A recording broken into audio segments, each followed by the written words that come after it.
welcome to the Doom Scroll News Report here on Radio Taiwan International, where I, Amanda Stevens, and my co-host, Hannah Belinsky, two writers, political by necessity, cover some of the biggest international news stories dominating our news feeds from the last week.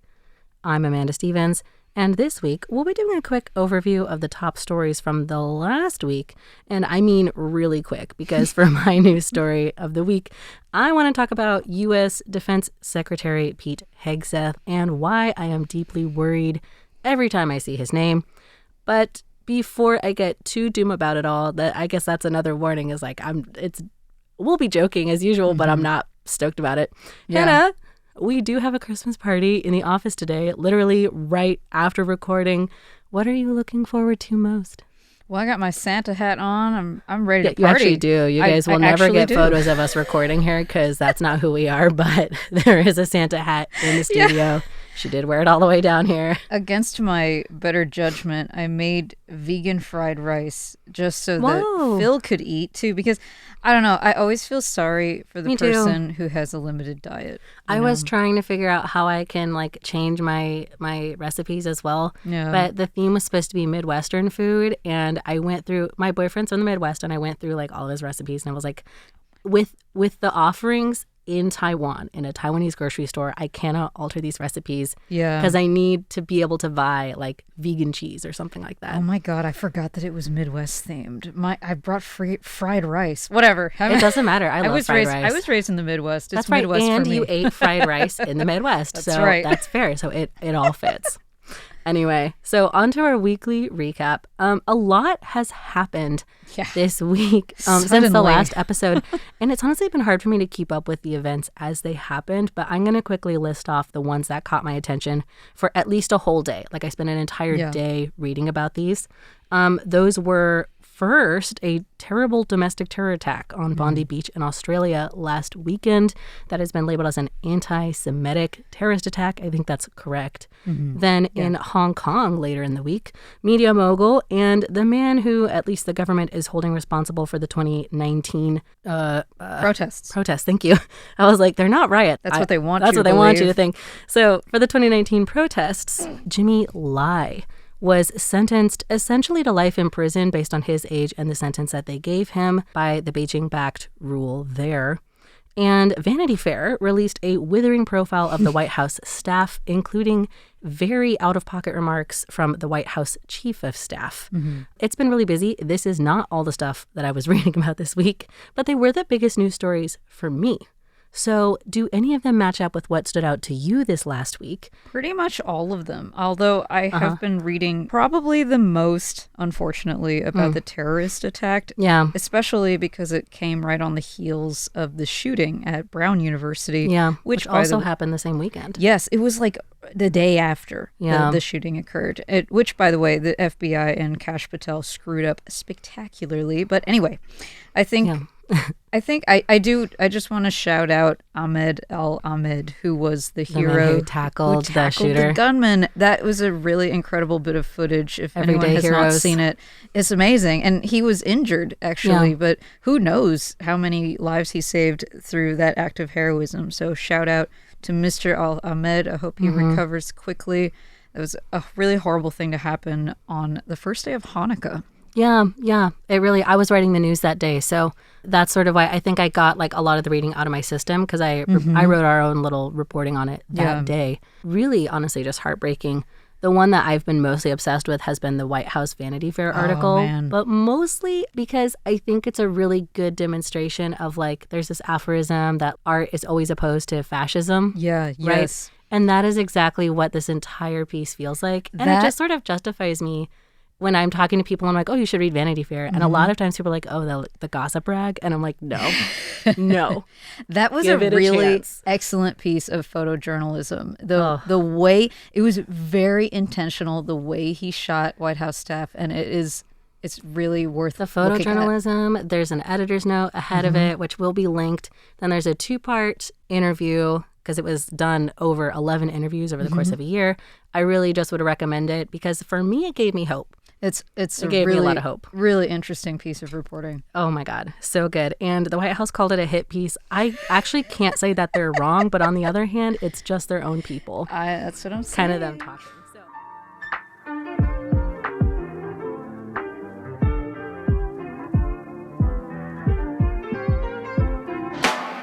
And speaking of White House staff, that's going to be it, because I'm going to put a little note here that I am just going to kind of pop off. I'm going to warn everybody, because this has been my the common thread between all of my news stories that I've been following this year. Yeah. So something that has been really prominent to me over the last years is the amount of global conflict, and specifically wars that have been ongoing. And kind of following the coverage of that, I feel like that's our duty. Even if we don't feel like we can affect it, we can at least be high information, like we've said before. Mm-hmm. Obviously, we've spent countless hours reading about Gaza and Ukraine. Mm-hmm. We've had multiple episodes on both. And, of course, the shocking lack of coverage for Sudan. All of these news stories made clear to me that we're in a time when who we have handling conflicts and ideally de-escalating them is of critical importance. So when I was thinking about what to talk about, it was the ongoing saga of the United States' current renamed Secretary of War, Pete Hegseth. That really says it all, actually. Yeah. I'm going to highlight why he's been at the top of my watch list and sort of make a case for why he should also be at the top of everyone else's. That's kind of how I want you to, anticipate this. This is a little bit persuasive journalism, I should say. But first, Hannah, before I pop off, what, if any, impressions do you have about Pete? First name, because I don't like him. Pete. You can use whatever you want. Pete genuinely seems, to me, incompetent at best and unhinged at worst. Mm-hmm. And I don't think I'm the only one in thinking so. Actually, a fair share of Republicans and conservatives are not that into him either, but I'll get into that a little bit later. And increasingly fewer and fewer friends, which is honestly good for the global position, I think. So, yeah. And for kind of the state of American conflict. Politics. God, where to start? Okay. Way back in January, February, at the start of the administration, Hegseth was appointed as Trump's Secretary of Defense, which is the official name of the office, which he named. He's still referred to as the Secretary of Defense, but at that time he renamed it the Secretary of War once he was appointed, with a single tie-breaking vote from Vice President Vance. Leading in with what you said, a lot of Republicans did not believe that he was qualified for the job. That is because prior to his appointment, Hegseth was best known as a Fox News host on, I believe, the weekend edition of Fox and Friends. Yeah, he was just a talking head. And during his appointments, many controversies about sexual misconduct and what seemed to be a very well-documented case of drinking on the job were just kind of coming out of the woodwork.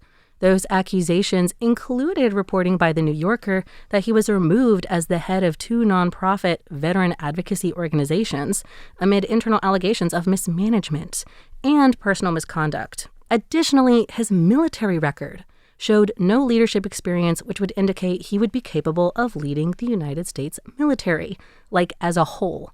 He served in the Afghanistan war and Iraq conflict, but through repeated looks, I never heard of anything that seemed to stand out as noteworthy or really even admirable about his service. And I don't have a very deep understanding, so I was really trying to comb through any standout accolades. It's kind of amazing, isn't it? You don't even really have to be highly credentialed to get in such a position of power in Trump's administration. In this administration, you just have to appeal to Trump. So something that I was looking for, because I don't know, as I was looking for other people in the Pentagon, anyone who could say anything good about him, and I didn't see anything from that time. Yeah. During his inauguration, he announced that he would bring a warrior's spirit to the job, which is sometimes been reported as a warrior ethos, with one advocate saying, under Hegseth, quote, the Pentagon's focus will be on war and fighting, end quote. However, he was obviously appointed, and for a few months he did manage to stay out of the turbulent news cycle.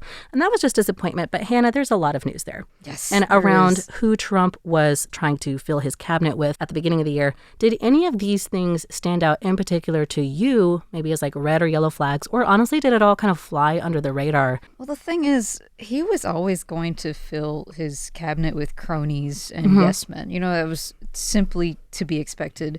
And I think we all, or at least I knew it wasn't going to matter whether they had a bit of a controversial record because, hey, look at the president, you know? So, but I do find it kind of astounding how unqualified he is for the job and how many times he has managed to screw up and bigly. Bigly, yeah. But especially this whole renaming of the Department of Defense to the Department of War. That's just not how we should be doing things. I just think it's the Secretary, it's Secretary of Defense. Yeah, you know? That's the idea. In my mind, I'll be honest, like for me, that was essentially like the sticky note in my brain that's like, come back to this. And like, pay attention to this. Having a Department of Defense is kind of like a necessary evil anyway, because nobody should be going to war. Right. It's just not the right attitude. I don't like it. Didn't like it, don't like it. I'm going to mention here a recurring thread in basically all of these stories that kind of started right at the beginning of his inauguration is that he and Trump sort of like, I don't want to say formed a friendship, but it seems like there was some goodwill between them, specifically because Hegseth was calling all of his critics basically like a witch hunt, which is obviously a narrative that Trump really likes. And so that seems to have kind of given him like some armor to the criticisms that were there at the time and were to come. So let's get to those criticisms, because moving on to a story that consumed me when it came out, and I mean, I was like obsessed for a month because it went on for a month, the Signalgate scandals. Let me take you back. It was March. He's been in the office for 2 months maybe.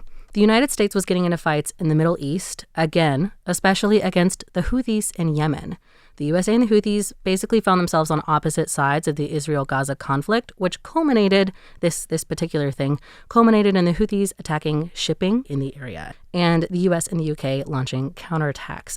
A small group, including Vice President J.D. Vance, Pete Hegseth, Marco Rubio, multiple National Security Council members and White House staff members, and others, discussed strikes on the Houthis as part of this counterattack in a group chat using the app Signal. The most notable moment of the chat was when Pete finally sent out the times, numbers, locations, and types of planes which would launch the attack, all in one convenient text message. And you and I have discussed the security benefits of the app Signal before, but I should note that it is not and was not at the time legal to discuss issues of that security level on the app. And those actions were actually explicitly banned by the Pentagon on March 18th, which is, I think, before the Signalgate broke, but after these messages were sent. We know about all of this because a national security advisor accidentally added a public journalist to that chat as well, who was just watching all of this play out. He said since then that one reason he stayed in the group chat is because at first he thought it was a prank. Yeah, he thought he was being trolled. Because he thought there's no way that I could be added to a high security discussion by public officials, by like over a dozen public officials. It's like the scoop of a lifetime, and it just landed in his lap. Yeah.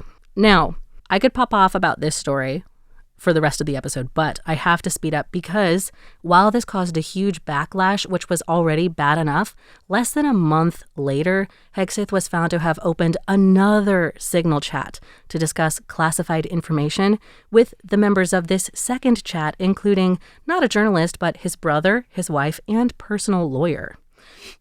Oh, and did I mention that all of this is happening on their personal phones and devices rather than on their secured work phones? Because no matter how secure a service is, if a device is insecure, all of the data and messages sent are fair game.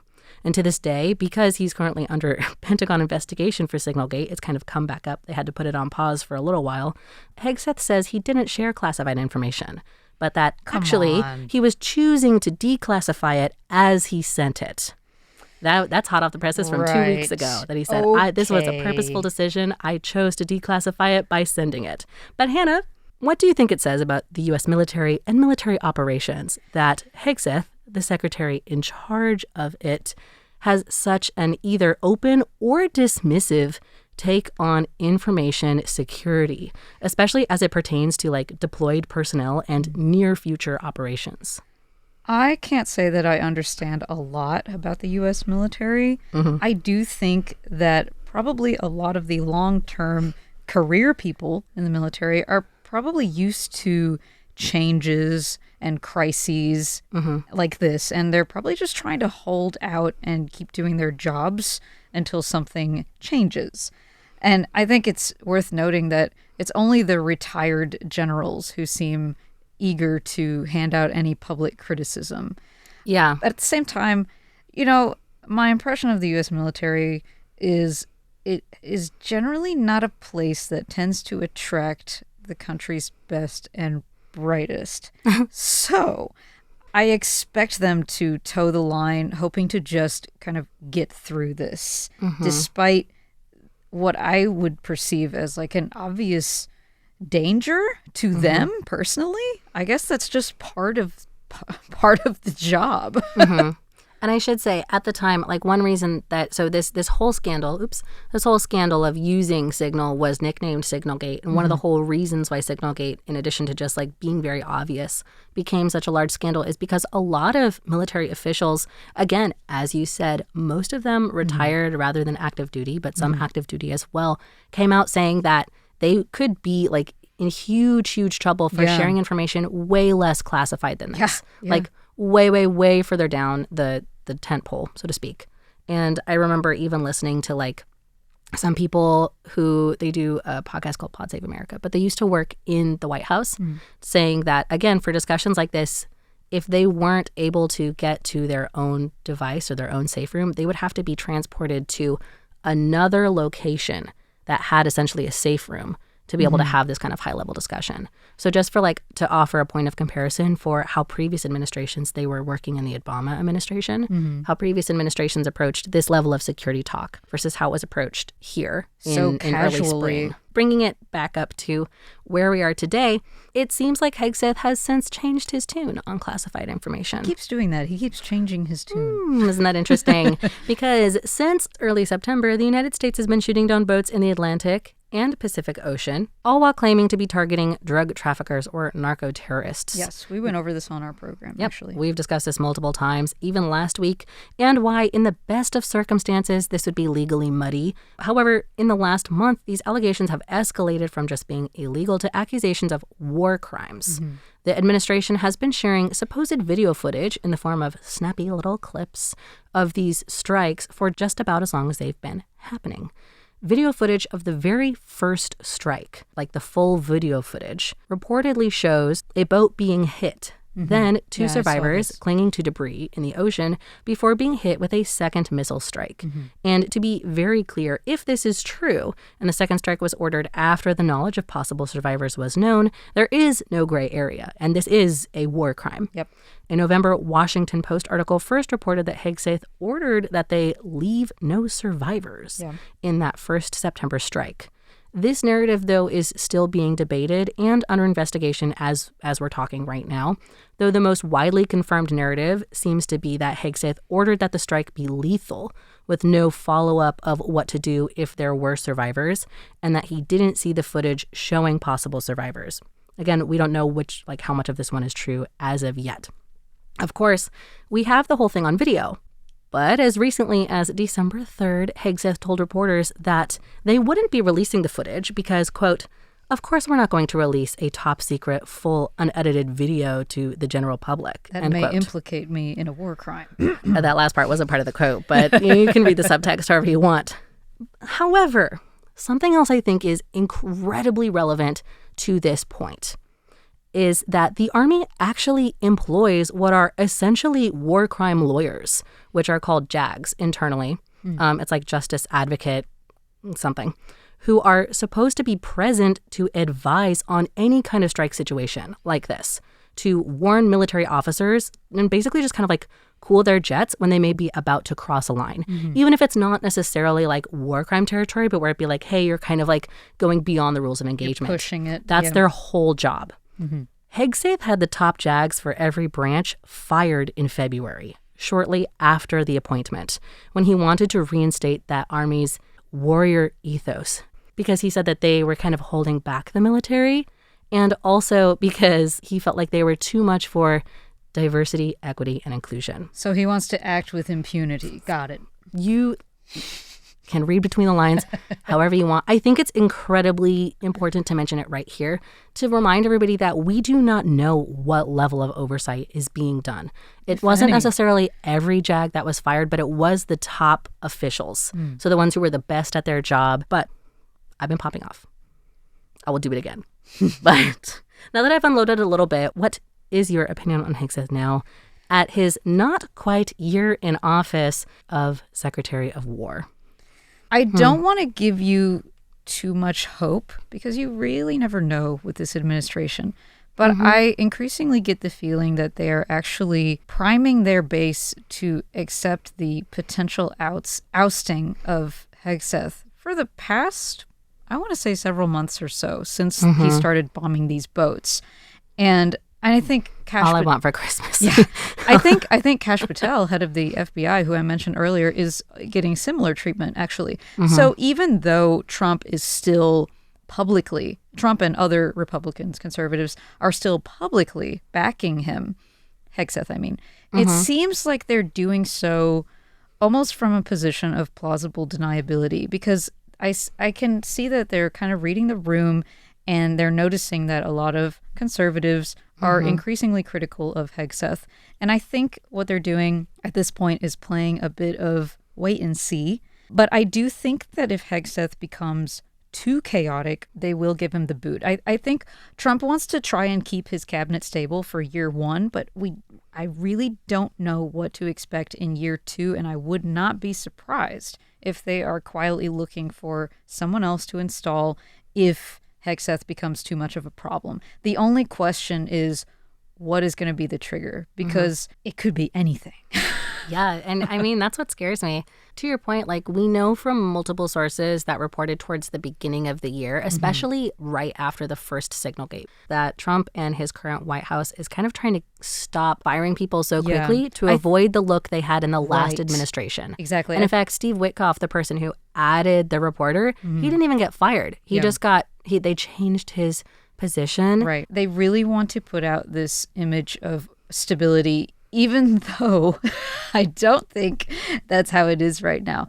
We're only just wrapping up year one. We're not even through an entire year with Hegseth. Can you believe this? It's been such a long year. So I know that Hegseth isn't the only person who is in these rooms to make these decisions. But I bring all of this up because, as I said, I think it's really, really incredibly important, especially as it feels like the world is getting more and more tense. And while we have all of these ongoing conflicts around the world, to think about who we put in the positions of power, especially as they relate to war. Pete Hegseth, in my opinion, is fundamentally unqualified and not someone who can be trusted to be acting in good faith in his position.